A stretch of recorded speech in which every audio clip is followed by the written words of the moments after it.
Bienvenue dans Parlons d'elle, le podcast dédié à la santé des femmes où l'on parle entre pros et sans tabou.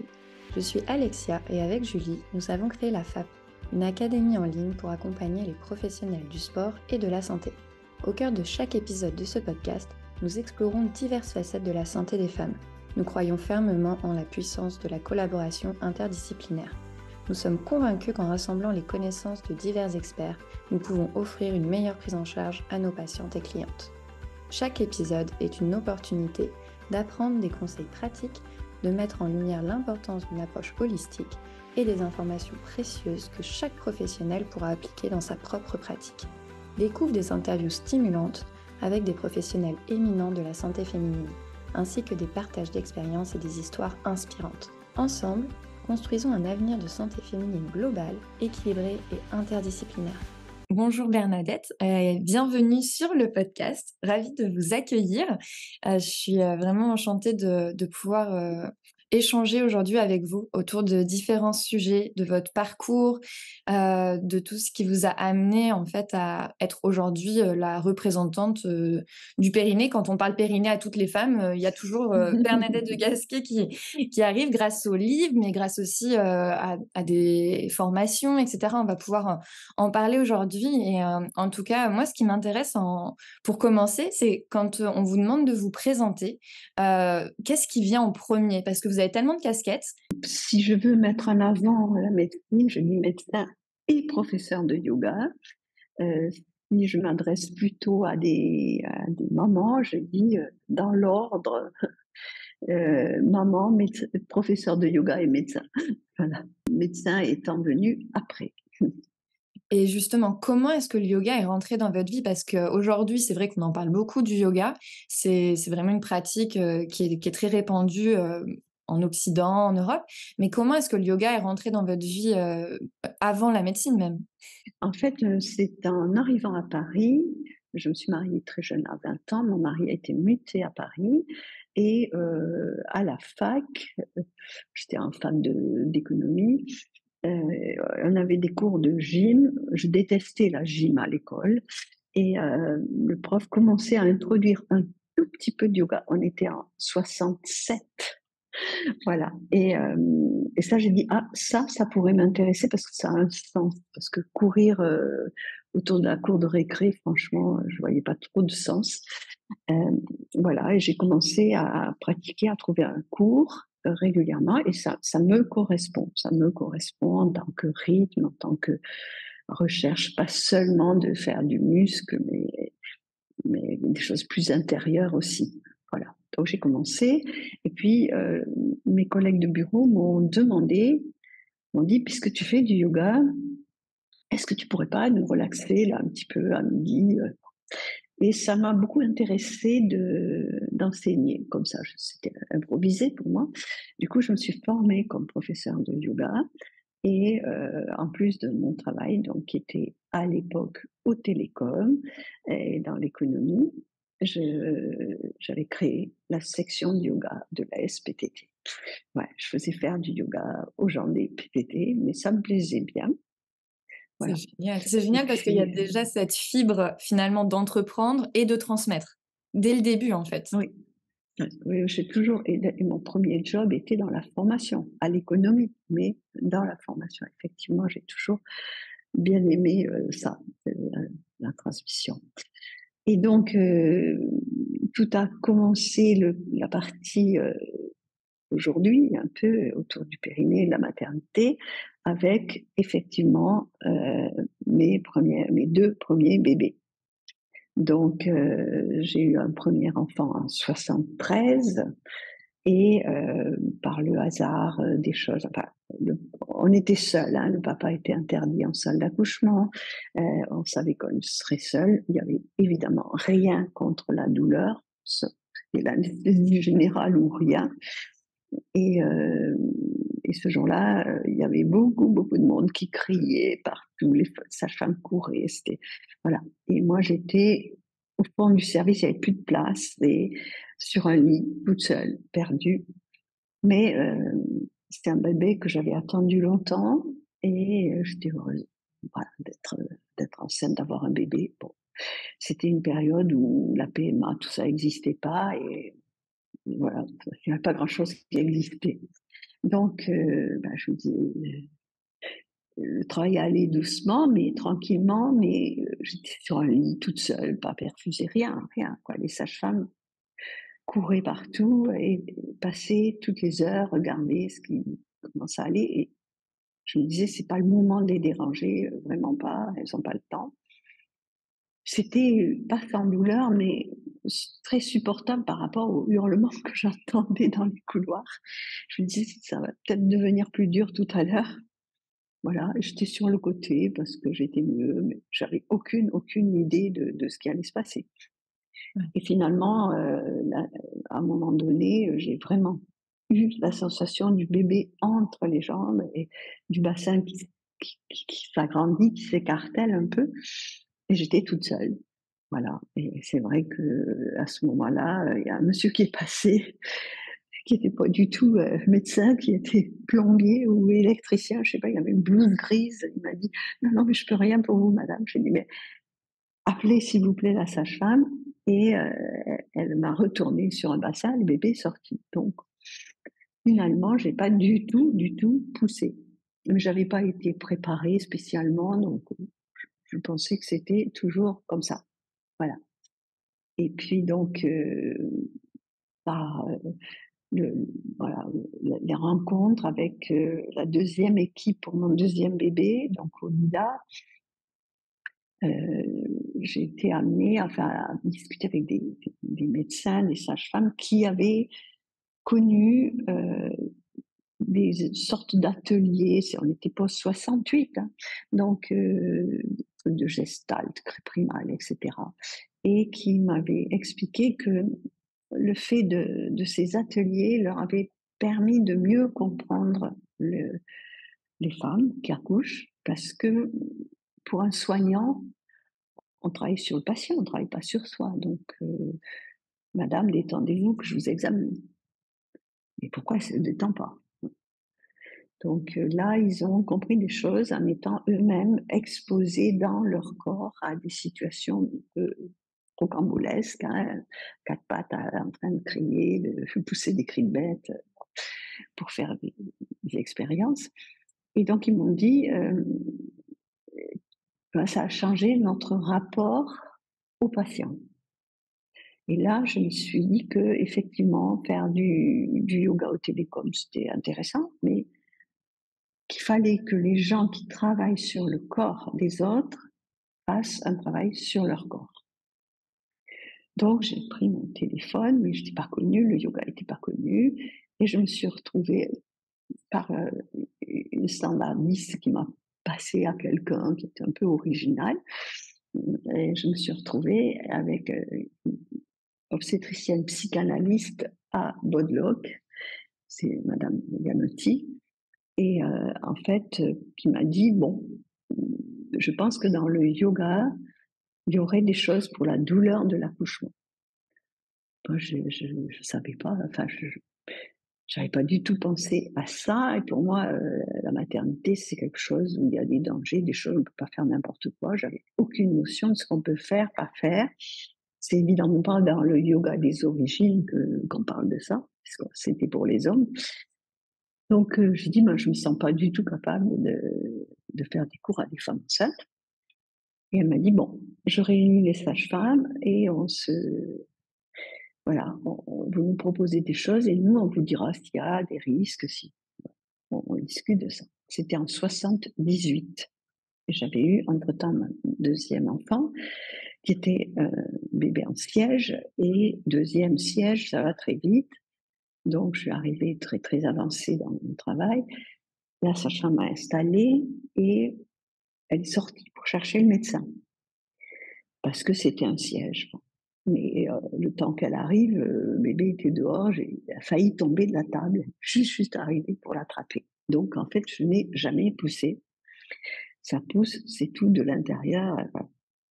Donc là, avec les sages-femmes de Bodlock, on travaille au tapis, tout se passe bien, mais elles me disent: «Pour pousser, comment vous faites?» Je dis: «Bah, je sais pas, ça pousse et tout quoi, comment je fais pour éternuer?» je ne sais pas. Voilà. Donc, elles m'ont plus ou moins dit que c'était pas normal, que je ne devais pas être tout à fait normale. Voilà. Et l'obstétricienne m'a dit: «Je crois que c'est vous qui avez raison. Donc, vous vous installez pas loin et je vous envoie des mamans pour faire du yoga prénatal». C'est ça que je savais faire, mais ça s'appelait pas préparation, hein. J'étais pas, sage-femme, j'étais pas rien du tout. Donc on commence gentiment avec des copines dans mon salon, ça va très bien. Mais arrivé en salle d'accouchement, on leur demandait juste l'inverse, juste. Dans la respiration, dans les postures, c'était vraiment l'inverse de ce qu'on percevait ensemble, qui leur allait bien. Donc finalement, au bout d'un moment, je trouvais ça passionnant de travailler, chercher les postures de yoga qui répondaient à tel ou tel bobo, tel ou tel gêne, tel ou tel problème. Donc c'est tout, chercher juste à soulager les petits maux de la grossesse. C'est comme ça que j'ai un petit peu, entre guillemets, inventé le yoga prénatal, qui était pas vraiment orienté sur le jour J, sur l'accouchement, comme une préparation à l'accouchement, mais mieux vivre cette grossesse, mieux se connaître, etc. Voilà. Et donc, au bout d'un moment, je me dis, bon, est-ce que je rends service à ces femmes en les mettant finalement au moment, au moment de l'accouchement en difficulté parce que c'est juste l'inverse. Et je ne pouvais pas dialoguer avec le monde médical. J'avais pas ni le jargon, ni on se comprenait pas. Je disais, pour accoucher, il faut expirer. Mais moi, expirer, c'est pousser vers le haut, le diaphragme. Pour eux, c'est on descend. Donc, on se comprenait pas du tout. Donc, au bout d'un moment, j'ai dit, si j'avais pris une lipo des télécoms pour mon troisième enfant, ou je reviens au télécom, ou je me donne les moyens de dialoguer avec ce monde pour progresser sur ces idées, parce que j'étais complètement à l'opposé de tout ce qu'on me faisait faire aux femmes enceintes pour accoucher. Donc finalement, à 38 ans, avec 3 enfants, j'ai commencé les études de médecine. J'avais un bac philo et j'ai choisi Bobigny parce qu'il n'y avait pas la sélection sur les maths. Voilà, mais j'ai eu la chance de passer le concours et de réussir juste, mais du premier coup. Donc après, on est parti pour 8 ans. C'est tout ou rien en médecine. Donc j'ai fait ces 8 ans tout en continuant à travailler en yoga. Mais en fait, je n'avais aucune envie d'être médecin. Je n'ai jamais exercé comme médecin. Il fallait juste que j'ai le diplôme, la légitimité et quand même, au passage, des connaissances. Mais la plupart des connaissances, je ne les ai pas eues en médecine, en fait. Voilà, j'ai juste pu expliquer ce que j'avais ressenti ou quand on fait une posture, expliquer après. Donc c'est mon travail, c'est toujours de partir des sensations et donner une théorie après. Ne pas commencer par la théorie, ne pas donner une recette, mais découvrir la recette au fur et à mesure voilà, qu'on cuisine, quoi. Voilà. Donc c'est comme ça que je me suis retrouvée finalement et j'ai fait ma thèse sur les problèmes d'incontinence. Donc c'est là que le périnée est arrivé, un petit peu par la médecine, mais en fait, dans mon vécu, en 1980, après avoir eu mon troisième enfant, j'ai rencontré Alain Boursier, le kiné qui a introduit en France la rééducation périnéale. Et j'ai appris qu'on pouvait évaluer son périnée comme on peut évaluer ses quadriceps, ses abdos, etc. Et je trouvais ça vraiment intéressant. Donc, je suis allée le voir et on a fait un testing avec des électrodes qui enregistraient. J'ai dit oui, c'est vachement intéressant, mais le même périnée, là, quand je suis debout, quand le plat accroupi devient quoi? Ça change les choses ou pas? Et quand je respire, et quand je mets les fessiers, les abdos, les adducteurs. Et ça, il n'avait jamais pensé. Donc on a commencé sur moi. Et comme on trouvait quand même beaucoup de choses assez intéressantes, c'est-à-dire que la même personne, même périnée, on n'a pas les mêmes résultats en fonction de telle ou telle posture, de tel ou tel muscle qui travaille avec. après, on a fait en 1984, quand j'ai commencé médecine, donc j'étais toujours que prof de yoga, le film Le périnée féminin, élément de prévention des prolapsus, c'est-à-dire des descentes d'organes, puisque j'étais toujours persuadée qu'il ne faut pas pousser. Bon, en tout cas, que pousser vers le bas, c'est pas une bonne idée. Voilà. C'était beaucoup trop tôt ce film, parce que déjà voir le périnée vraiment à l'écran, c'était un peu novateur. C'est une femme enceinte qui découvre son périnée et c'était il y a tout dedans. Il y a les postures, la respiration, il y a un peu tout. Mais c'était trop tôt et j'étais, encore une fois, moi, pas connue du tout, et le yoga non plus. Donc j'ai continué, et puis ma thèse, elle est de 93 sur l'incontinence due à l'accouchement, où j'ai pu montrer que lorsqu'il y a un réflexe expulsif, c'est-à-dire que la femme a poussé, n'est pas elle qui pousse, son corps, c'est son utérus, et elle ne pourrait pas s'arrêter, alors il y a significativement moins d'incontinence et de descente d'organes. Et deuxième facteur qui est ressorti, si on pousse moins de 10 efforts expulsifs pour sortir un bébé, ce qui est la même chose, ça veut dire qu'il est tout en bas et qu'il y a un réflexe. Donc, depuis 93, en fait, j'ai vu beaucoup de choses dans les congrès, les publications, mais je n'ai rien retrouvé sur cette notion de poussée réflexe. C'est pas étudié. Voilà. Et j'ai écrit le réflexe expulsif d'un point de vue biomécanique, parce que dans les livres d'obstétrique, on nous dit certaines personnes ont une envie incoercible de pousser. C'est ce qu'on appelle le réflexe expulsif. Certaines personnes, les blondes, les brunes, c'est quoi le truc? Pourquoi pas toutes?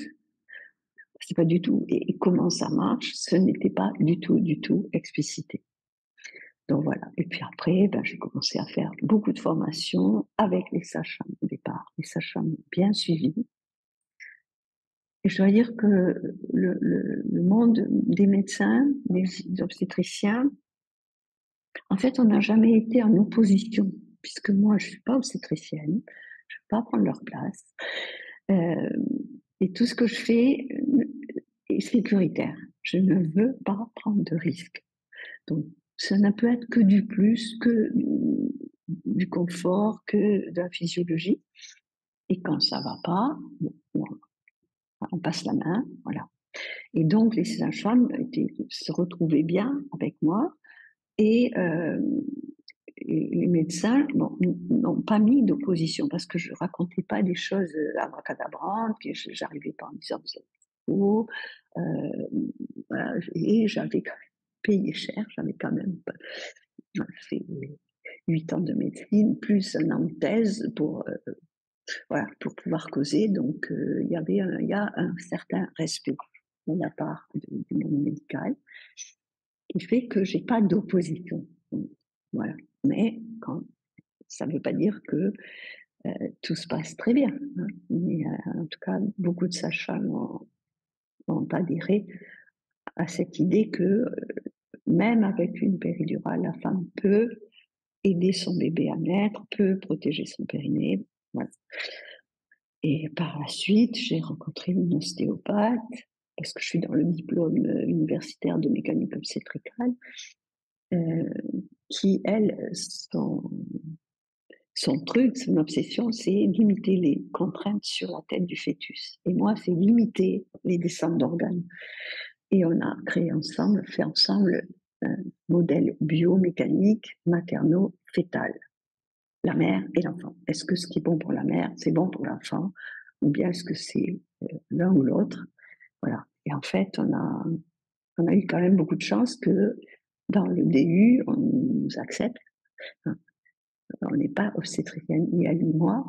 Et voilà, et finalement, ça a beaucoup interpellé les grands spécialistes de mécanique obstétricale qui nous ont dit, en fait, on a appris l'obstétrique avec une seule position. La femme ne bouge pas, le bassin ne bouge pas, le médecin ne bouge pas.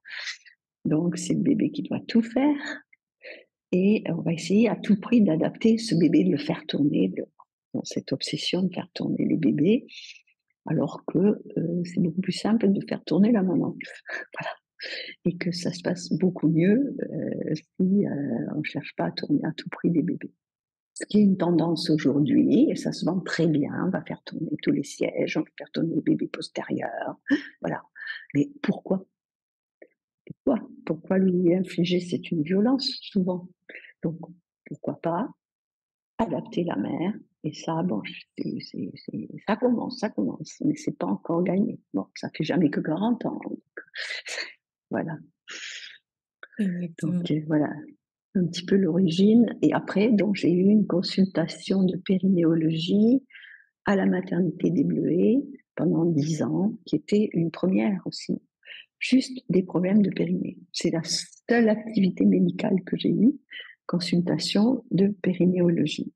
Et ce que j'adore, c'est qu'il y a l'expérience personnelle et à chaque fois des rencontres qui amènent finalement à aller encore plus loin, à aller un petit peu plus sur certaines choses, et on peut avancer, on peut continuer et même si ça des fois on se dit: «Ah ça avance pas très vite», mais c'est vrai qu'on voit quand même là en quelques décennies, les pas de géant qui ont été faits par rapport à d'où on partait en fait. Ben, en fait, voilà, cette notion de qu'est-ce qui se passe quand on bouge la mère. Donc c'est en particulier le professeur Stahl qui a dit: il faut filmer». On ne sait pas. On l'a jamais fait, donc faut faire un modèle.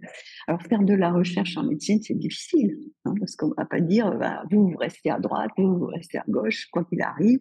C'est impossible de faire ce genre d'études, donc c'est assez difficile, mais on a approché.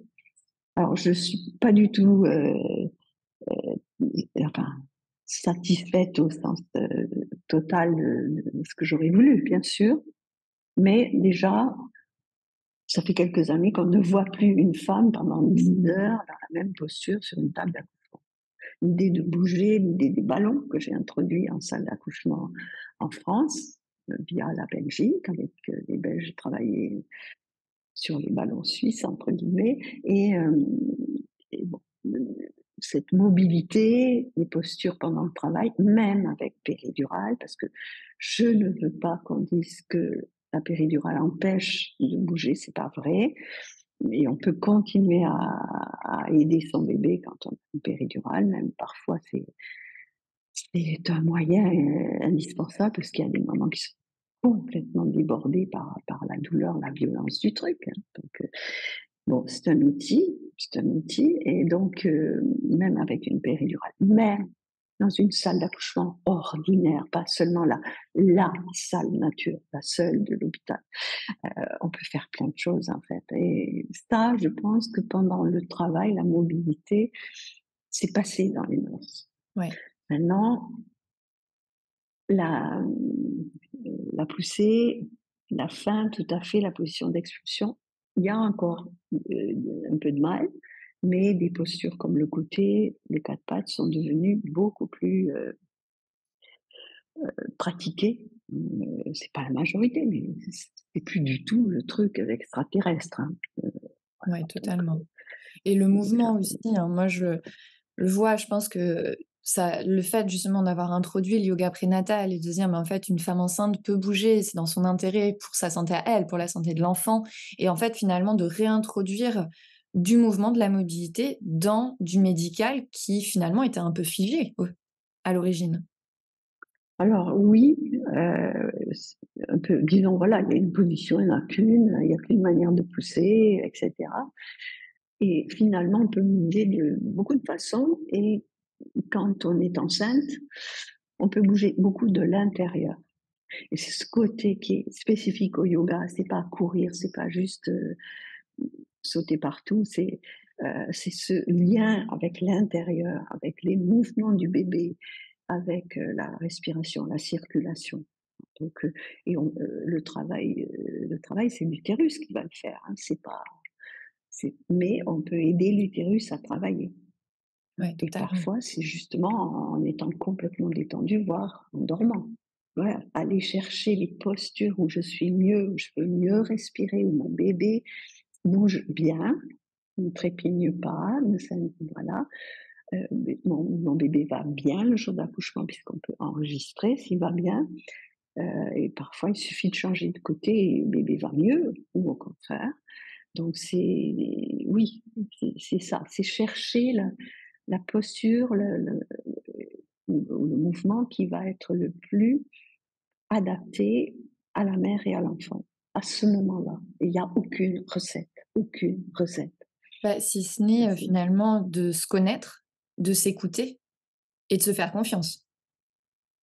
c'est ça et voilà et de savoir utiliser tout ce qui est possible autour de soi, commencer par le compagnon, la personne qui aide, travailler en équipe avec les sages-femmes qui ne demandent que ça. Enfin, je veux dire, je forme beaucoup de sages-femmes.